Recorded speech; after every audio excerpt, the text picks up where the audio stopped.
Hello tout le monde, on se retrouve aujourd'hui pour une nouvelle vidéo. Je suis en compagnie d'Inès qui est venue en Tunisie, qui a fait une classe prépa, qui a cubé et qui a intégré le top 5. C'est parti!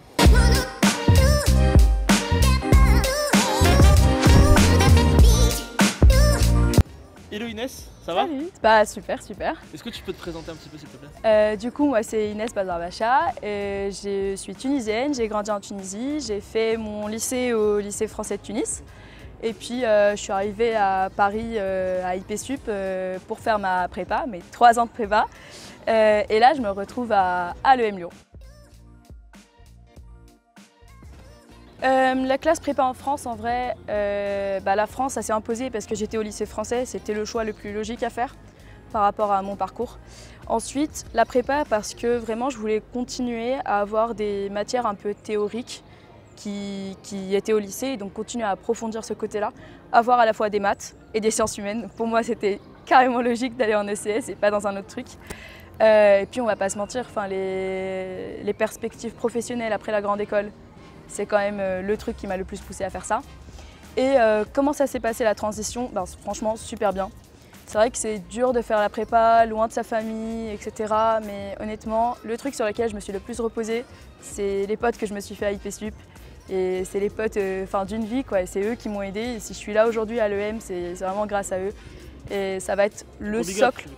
Ça va être le socle sur lequel vous allez vous reposer en prépa. C'est vos amis, quoi. Si vous en sortez, c'est grâce à eux.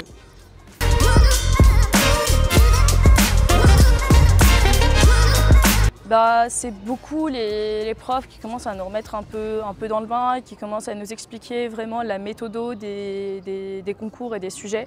C'est un truc qui est un peu ignoré en début de première année dans d'autres prépas, mais qui en soi est super important. C'est vraiment de comprendre les enjeux du concours, comment sont notés les concours, comment est notée une copie, comment on lit un sujet, comment on comprend un sujet. Ça, c'est le truc qui est super important à faire depuis la première année. On n'attend pas la deuxième année, on n'attend pas la fin de la première année pour faire ça. C'est depuis le début, on ne fait pas juste de la philo pour faire de la philo, on fait de la philo en vue du concours et pour réussir le concours. Et c'est ça le truc qui pour moi, a changé ma prépa, quoi.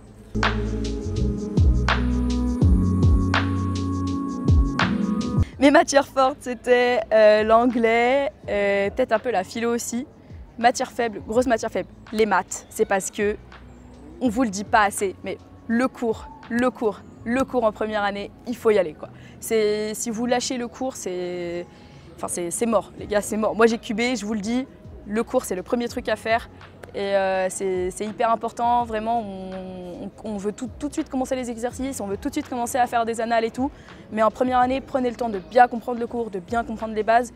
Et puis après, vous y allez. Donc moi, matière faible, c'était les maths, mais après, on comprend petit à petit comment faire, quoi. Et surtout que le coefficient en maths approfondi pour les étudiants de prépa ECG, ex-ECS, du coup, c'est relativement élevé, donc à ne surtout pas négliger. Surtout pas négliger, c'est vraiment la matière. Peu importe la filière d'ailleurs. Ouais. Ça c'est sûr.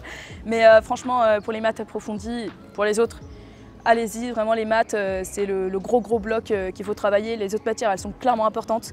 Mais les maths, c'est une matière qui est importante en termes de coefficient et surtout sur laquelle on peut compter. Il n'y aura pas tellement de surprises en maths par rapport à d'autres matières.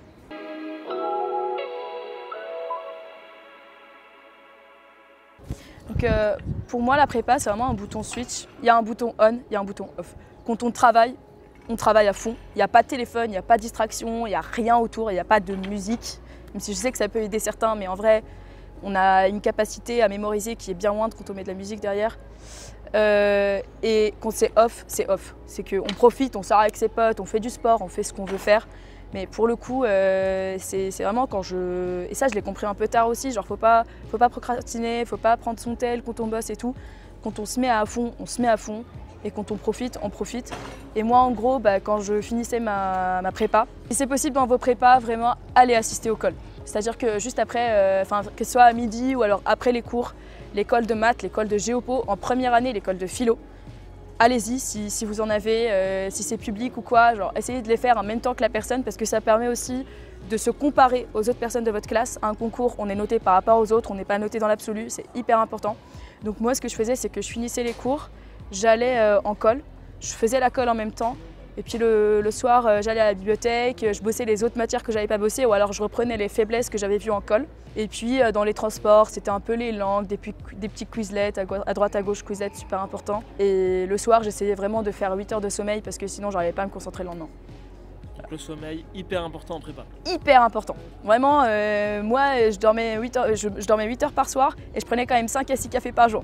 Donc j'imagine même pas les gens qui étaient, et faites pas ça, hein, mais j'imagine même pas les gens qui étaient à beaucoup, enfin c'est chaud quoi.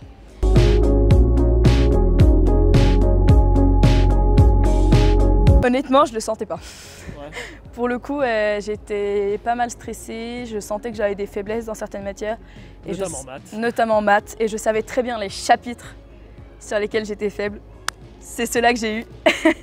Et non, franchement, je le sentais pas trop et ça s'est vu et j'ai même un peu paniqué pendant les épreuves. Donc je pense que vraiment, si on sent pas les concours, on y va quand même à fond, hein, mais enfin, on va être à la fois ambitieux et réaliste. Moi, je m'attendais à mon résultat et quand on s'y attend, on baisse pas les bras. Genre, on y va quand même à fond parce que c'est quand même une expérience à avoir avant les concours de cube si vous avez cubé. Et du coup, il faut tes concours de deuxième année, est-ce que tu partais déjà dans l'optique de cubé ou non? Je partais pas dans l'optique de cubé, mais je m'attendais. C'est absolument pas ce qu'il faut faire. Hein. C'est absolument pas ce qu'il faut faire. Mais je m'attendais quand même à un résultat pas fabuleux. Okay. Mais du coup, je me suis dit, je vais quand même à fond parce que on va pas se mentir, il y a aussi des coups de chance parfois. Il faut y aller à fond, on y croit jusqu'au bout. Mais il y a une partie de moi qui savait très bien où est-ce que j'allais finir. Et on apprend surtout des concours. Genre, je sais qu'on a envie de rayer cette partie-là de nos vies et de nous dire non, mais ça c'est fini, j'y reviens plus. C'est hyper important de reprendre vos copies. Ça coûte cher, je suis d'accord. C'est hyper important. Vous voyez bien quelles sont les erreurs que vous avez faites. Est-ce que c'est des erreurs de méthodo? Est-ce que c'est des connaissances? Ou est-ce que, je sais pas, c'est l'orthographe pour la philo, pour la contraction, des trucs comme ça? Pour le coup, c'est giga important. S'il y a un conseil à faire par rapport pour passer des concours de carré aux concours de cube, c'est reprendre des copies si possible avec vos profs ou alors avec vos potes ou même vous avec vous-même si vous êtes bon juge de vous-même. Allez-y.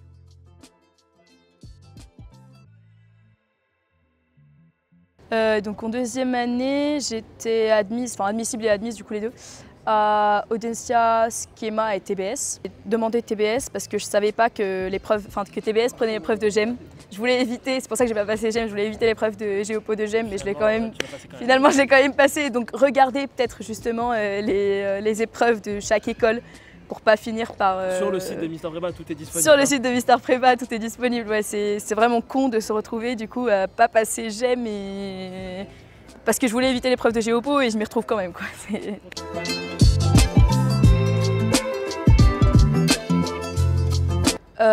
Le gros problème qu'on peut avoir en cube, c'est qu'on pense qu'on maîtrise les sujets de deuxième année. Si vous avez cubé, c'est que vous ne les maîtrisez pas. Donc vous voyez la matière sur laquelle ça n'a pas marché. Et moi, les maths, du coup, j'ai repris vraiment tous les cours de deuxième année. J'étais pas là en mode, bon, je vais faire que des annales, voilà. C'est pas ça. Moi, j'ai repris vraiment les cours de deuxième année. Et puis ensuite, un peu des annales forcément, mais vraiment le cours. En géopo, si vous êtes bon, vous n'avez pas forcément besoin de reprendre les mêmes chapitres. Aller un peu plus loin, voir d'autres, enfin pas juste se cantonner à des aires géographiques, mais plutôt aller dans des trucs un peu plus généraux, enfin un peu plus transversaux. Et du coup, enfin voilà, vraiment ne pas se dire ok, en fait je suis prêt et juste ça a merdé, et se dire non, mais il y a des trucs que je maîtrise pas, il faut que je les reprenne, et c'est vraiment être bon juge de soi-même et de son niveau, de ce qui va pas. C'est vraiment ça, la cube, c'est vraiment pouvoir prendre du recul sur ce qui n'est pas allé et être réaliste avec soi-même.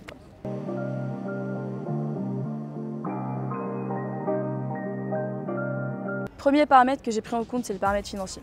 C'est-à-dire que ça, je me suis dit, si c'est pas possible, je vais pas commencer à penser aux autres. Donc vraiment, voyez avec vos parents si c'est possible ou pas. N'oubliez pas qu'ils sont prêts à tout pour vous, et ils croient en vous, ils ont de l'espoir en vous, et vous-même, vous croyez en vous-même. Donc premier truc à faire, c'est de vérifier avec vos parents qu'au niveau budget, ça passe. Et ensuite, vous décidez, est-ce que vous voulez cuber dans une prépa qui a des classes de cube, ce qui peut être bien pour certains, ou est-ce que vous allez cuber dans une prépa publique qui n'a pas de classe de cube et vous allez être mélangé avec des carrés. Et ça, franchement, j'ai vu des réussites dans les deux, ça dépend vraiment de vous. Est-ce que vous avez besoin de reprendre les bases dans certaines matières, ou est-ce que vous voulez continuer à vous exercer, etc., aller beaucoup plus loin. Et donc ça, c'est aussi un choix carrément à prendre en compte, encore une fois, dépendamment de votre budget. Les autres paramètres à prendre en compte, c'est dans quelle matière est-ce que c'est pas allé. Honnêtement, si c'est vraiment mal allé en philo, ça dépend peut-être aussi du thème de la femme. Est-ce qu'on est plutôt à l'aise avec le thème ou pas? Donc si c'est pas allé en philo, je pense que pour le coup, on peut penser à QB parce que ça peut aller mieux. En maths, pareil, parce que franchement, il y a des évolutions moi-même qui se dessinent beaucoup en maths. Après, si c'est de grosses faiblesses dans des matières qui prennent beaucoup plus de temps, du genre en LV1, LV2, c'est compliqué de passer d'un 3 à un 20. Enfin, pour le coup, c'est dur de progresser beaucoup en langue. Donc il faut vraiment regarder les matières dans lesquelles c'est pas allé et de se dire, bon, est-ce que là, c'est plutôt facile de progresser ou est-ce que franchement, ça doit prendre 3-4 ans pour progresser, donc ça ne sert pas.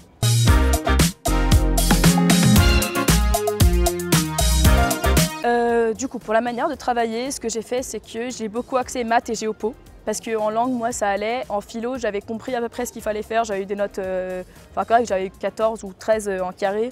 Donc, je savais à peu près ce qu'il fallait faire en philo.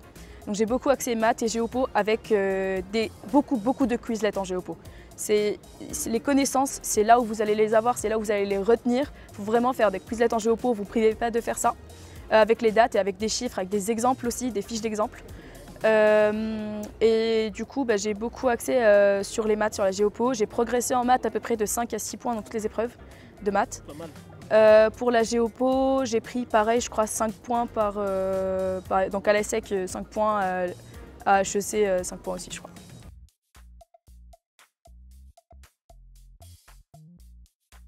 J'étais beaucoup plus sereine.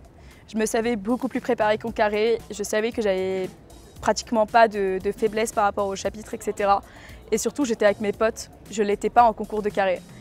Et ça aide beaucoup, honnêtement les gars, genre les potes, encore une fois, j'y reviens, mais gros cœur sur vous, mais c'est hyper important, ça vous permet d'avoir... Mettez un like sur la vidéo. Ça vous permet de déjeuner avec des gens que vous connaissez, de sortir un peu de cet esprit de concours. Si vous voulez discuter des sujets, allez-y, mais pas trop en profondeur non plus. Mais vous voyez plus ou moins que tout le monde est dans la merde, c'est normal. Et du coup, t'es beaucoup plus serein, t'es beaucoup plus posé. Ça fait du bien, quoi. Ça fait un grand bien.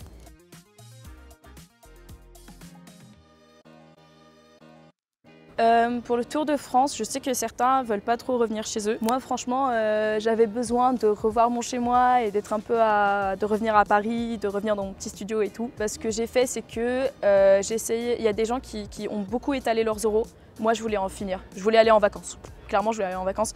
Mais du coup, j'ai fait Audencia, puis j'ai fait Schema à Paris parce que du coup, c'était à côté de chez moi. Puis j'ai fait l'EM en peut-être 2 semaines, les 3. Il y a des gens qui ont vraiment voulu étaler. Moi, je trouve que pour moi, ça n'allait pas. Ça dépend vraiment de vous et de votre préparation, surtout aux entretiens et aux épreuves d'oraux. Moi, j'étais prête, surôt qu'en carré. Déjà un bagage d'un an. Voilà, surtout qu'en carré, je l'avais déjà fait. Donc, je savais très bien que pour moi, aller vite, ça serait mieux et de ne pas juste accumuler du stress encore et encore et encore. Et peut-être surtout, si j'ai encore un conseil à donner, c'est ne pas placer sa meilleure école en dernier.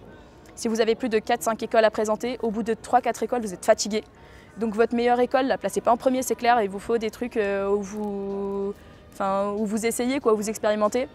Donc je pense que la placer en 3e ou en 4e, ça peut être le meilleur choix. Et puis vous profitez aussi un peu au milieu, il faut revoir ses potes, il faut décompresser un peu au milieu.